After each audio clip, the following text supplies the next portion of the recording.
Hello, everyone. As you know, I'm Lola. This is my husband, Sushant, and we thought we'd talk about an especially light topic today, um, adolescence, the start of adolescence, the tween period of life, and autism.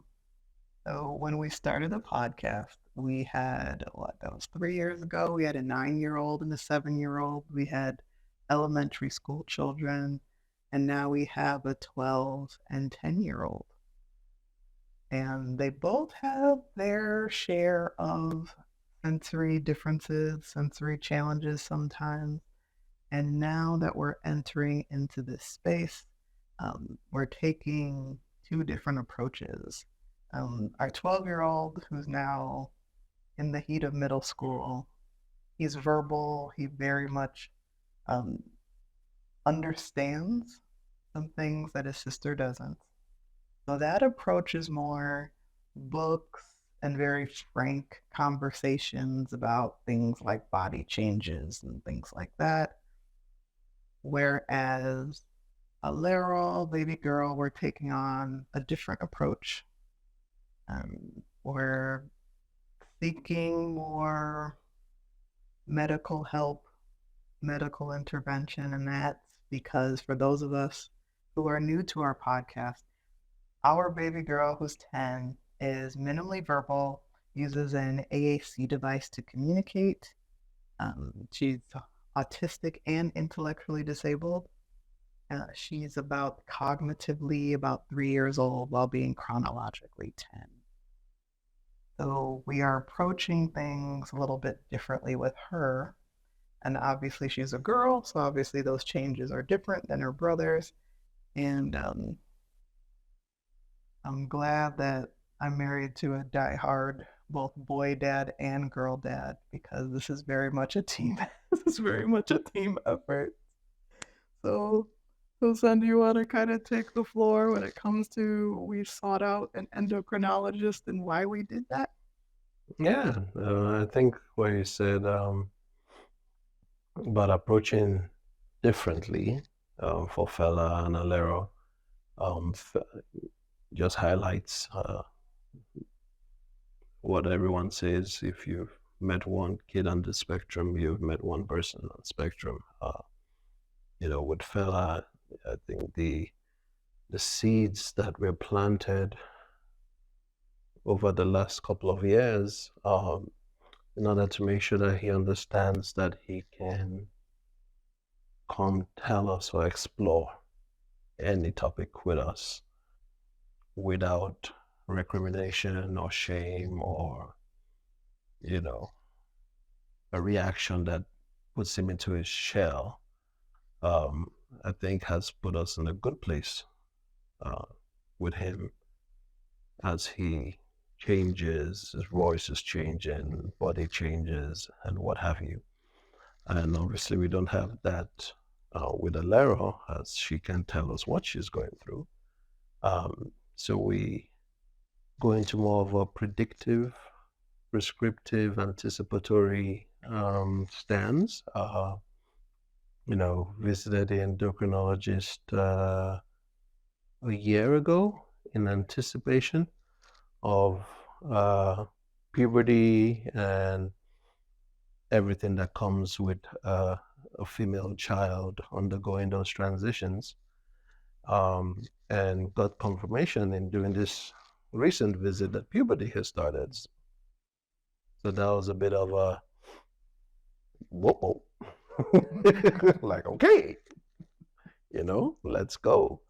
Um, and what does that look like for a minimally verbal child with sensory challenges, who is going to be hit by multiple new sensations internally and externally, and how best what steps can we take 2, 3, 4 steps down the road and before the full onslaught of all those hormonal changes comes through. Which is why we were referred to an endocrinologist. Right, right. Things off. Yeah. And for me, from the daddy's perspective, it's a bit coming into it with a learning as you go. Uh, you know, my only daughter, I'm not my first daughter, um, so don't have experience in this. So you're coming in with a very open-minded, learn as you go. Uh, the endocrinologist advice was more around, okay, how was mama's transition through that? What's the history, the family history, which opens up a different um, chapter in the book in terms of how culturally we don't document history as well as we probably should. Yeah, medical history. Medical history, right?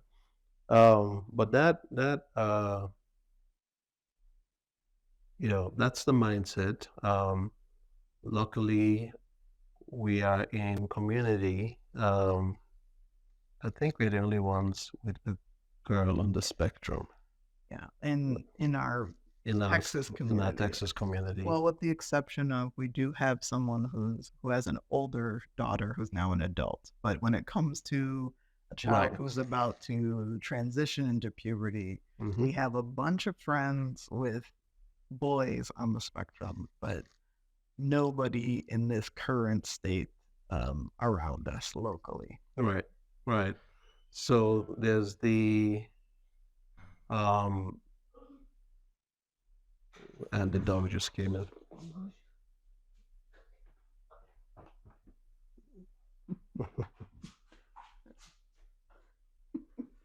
Well, we may or may not cut that out. Yeah, our real life. That's it. But my mindset is, from a learner's mindset, will intend to reach out to friends who I know are active girl dads, whether neurotypical daughters or not. Obviously, I lean on our Texas mama and our Texas papa, who has an older daughter who is neurodivergent, and they've already been working with us as in anticipation of this part of the journey, but also just continue to talk man to man, like, what do you know now, and that you wish you had known earlier? What should I anticipate? What should I prepare for? And give ourselves grace. Absolutely. Give ourselves a wide swath of grace. I'm reminded by when our kids were much younger, when we first moved to Texas. I was under the mistaken, assumption that as the kids grew older, things would get easier in quotes. And I remember more seasoned mom laughing in my face and telling me, haven't you ever heard that the bigger the kid, the bigger the problem? And it makes me think about, when I was transitioning into adolescence, and I'm neurotypical, and it was difficult for my dad.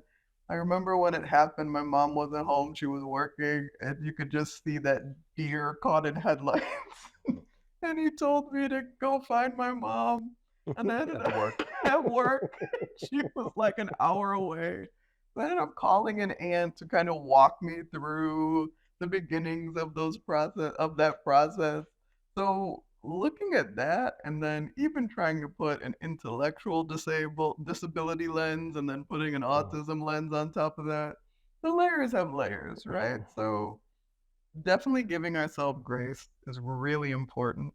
It's really, really important. So we're looking at having our medical community help us navigate, make informed choices.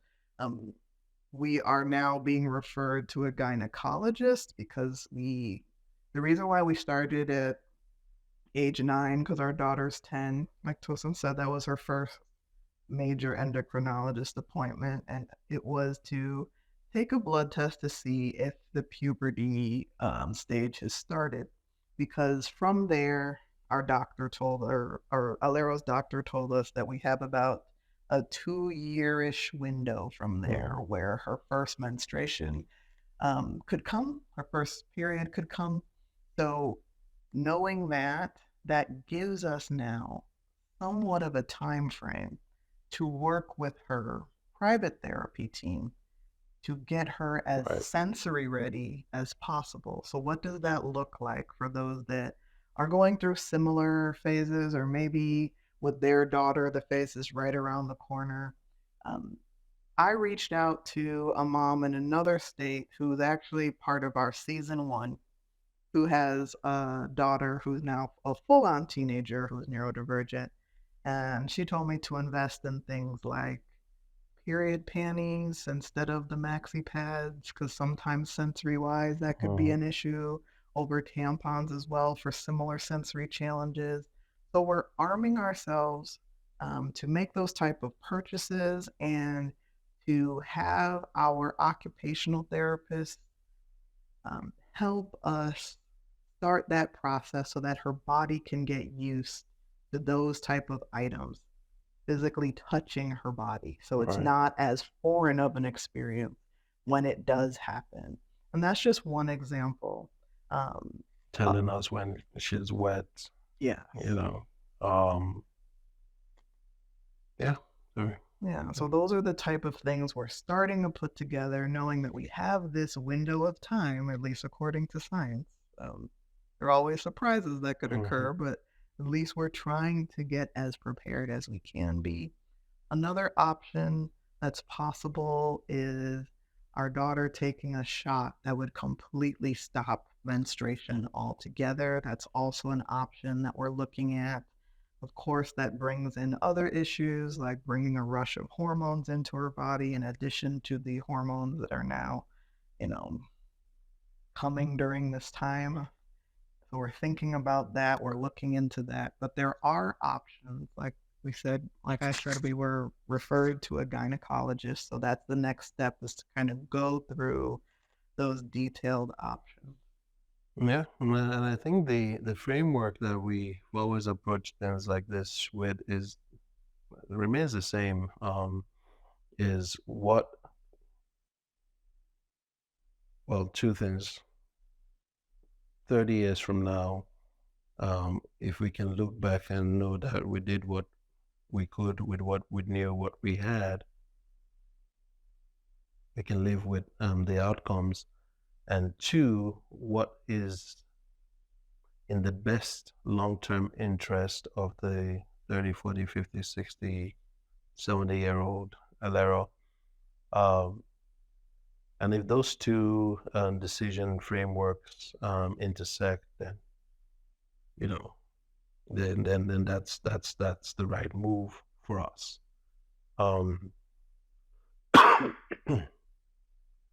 That's the right move for us. So it's a different a new chapter. Yeah. Never a dull moment. No. Oh, I wanted to also talk about, the changes in her body. So we've started, and we've been working with the therapy team, getting her more comfortable with wearing bras. We're Right. starting off with sports bras for that very reason, because it's a new article of clothing, constantly touching her body, squeezing parts of her body underneath the shirt. So we've been doing that now for close to a year, and that's Right. been positive That's so been far. positive. But those are just examples of how we're trying to get her ready for those parts of womanhood that are quite frankly sometimes feels annoying to everybody. Right. And then probably more amplified for More her. amplified for her. So yeah. Yeah. And then the therapy has incorporated a lot more self-service, independent,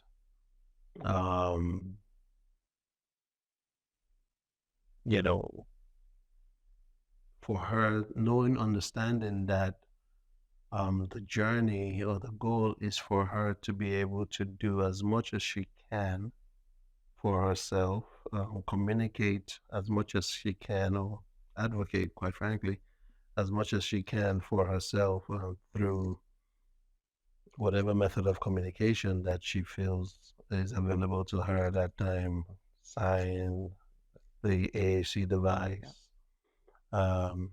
whatever it may be. And for us as parents, I think our job is to uh, remove as many obstacles, not that we won't get them all, right? As many obstacles for along her path, um, and we do that by becoming students of Alero, and not ever thinking that we fully know her, because fully master. fully master. Because elementary Alero is different than tween Alero. The pre-tween Alero that is manifesting is interesting. It's a weird mix of I'm independent, but I'm dependent on you. No. / I don't want to be around you all, but I need you to take me in my car drives because that is what I want. If she could drive herself, she would. Because there's some days she just looks at us like, I just want to be alone. Yeah. Why are you people here? Yeah. So that's a learning, like, trying to decipher in our non-medical minds what is preteen and what is autism. Yeah. It's and you do that by constant communication with the therapist. Like, what are you seeing? This is what we're seeing. What are you seeing? This is what we're seeing. In your experience, what does this look like? And as well as communication with her, because our communication is also budding in a different way. When she doesn't like something, she definitely lets you know now more than she did when she was younger. So we're using that to help us decipher, particularly when she's in pain, because we have a family history of, tougher periods. So I have that in mind, thinking of her, and I want her to be able to communicate to us clearly when she's in pain so that we can help. Yeah. Well, along those lines, one of her goals that she's trying to master is communicating emotion correctly. Sad, frustrated, happy, angry, and pointing to what body parts are exactly. Yeah. Exactly. So all of that journey, in tight coordination with the therapist, is in anticipation of this phase coming. Knowing fully well that we're probably going to miss something, and that's okay. The joke is we've pivoted so many times, our ankles are thick and muscular. So, keep the ankles flexible, be ready to twist and turn. Absolutely. And it's a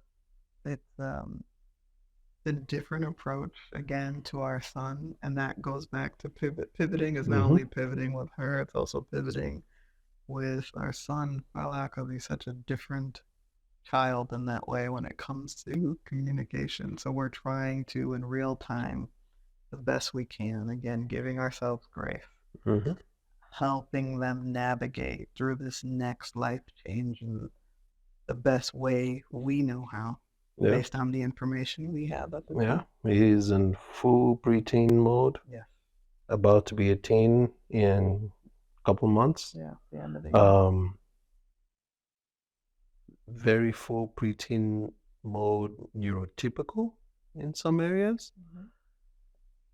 And when you think, but if you make the mistake of approaching certain things that are coming up from a neurotypical standpoint, you see the neurodivergence very quickly, and you got to modify. You got to meet him where he is. Meet him in a way that that he can understand exactly what is being asked of him, and understand that you're going to have to repeat that thing 700 times before it catches. Some parents of neurotypical kids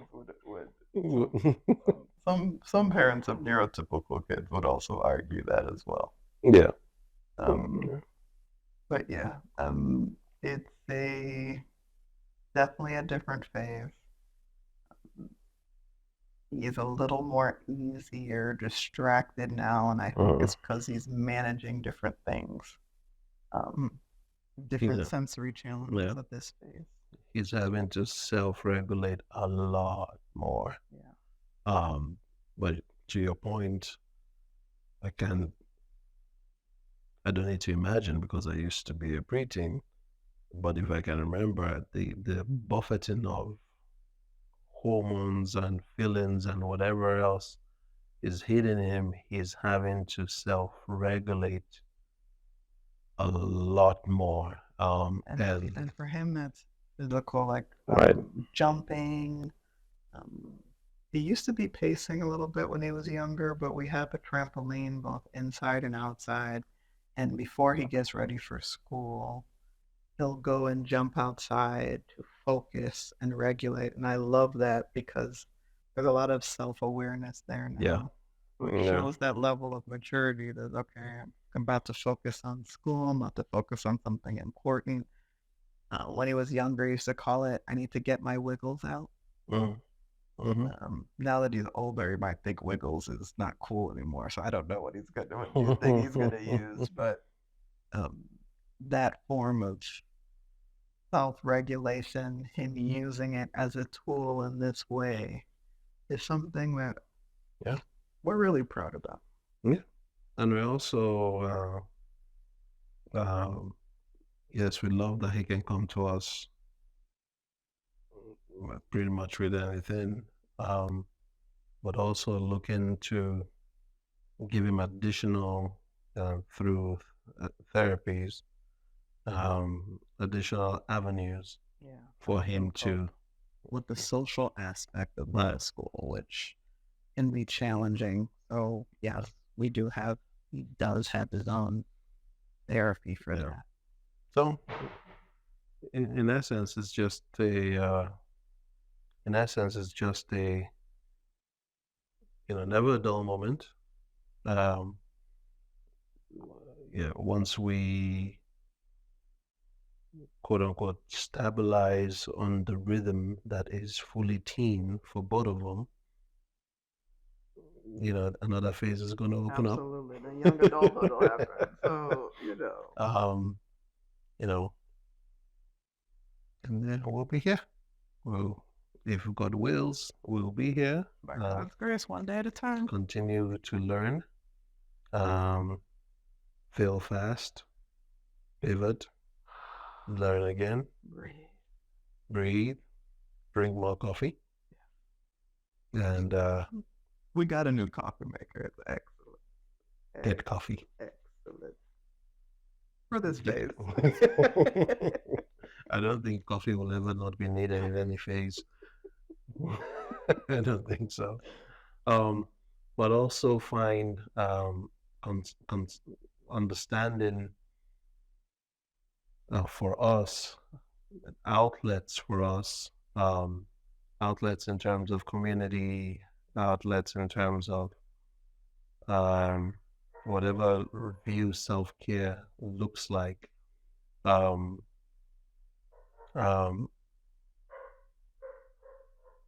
Because the one thing I've realized more and more is any feeling that you or thought that you are walking this journey alone or having to figure this out by yourself is crippling, and that almost feels like I don't want to use the word death knell, but I guess just almost like a mental death knell. So we ask questions, we reach out intentionally, and just ensure that we know that this life is not meant to be walked alone. And like you're doing here, as we learn, we'll share. Yeah. And if it works for one, maybe it works for somebody else. Maybe it doesn't. And if any of you out there have suggestions you want to share with us, please feel free. Absolutely. Thank you. Thank you in advance. Yeah, this is our first time being parents of preteens. A preteen girl. A preteen girl and a preteen boy. Yep. On that note, On that note, let's get some coffee. let's get some coffee. Signing out. Thank you. Not Your Mama's Autism podcast is written and produced by my mom, Lola Dada Ollie, and is occasionally produced by me, Fella Ollie. My dad and sister also contribute sometimes. Big thanks to Annalie Ackerman for her audio and video editing support. Until next time, everyone, see you soon.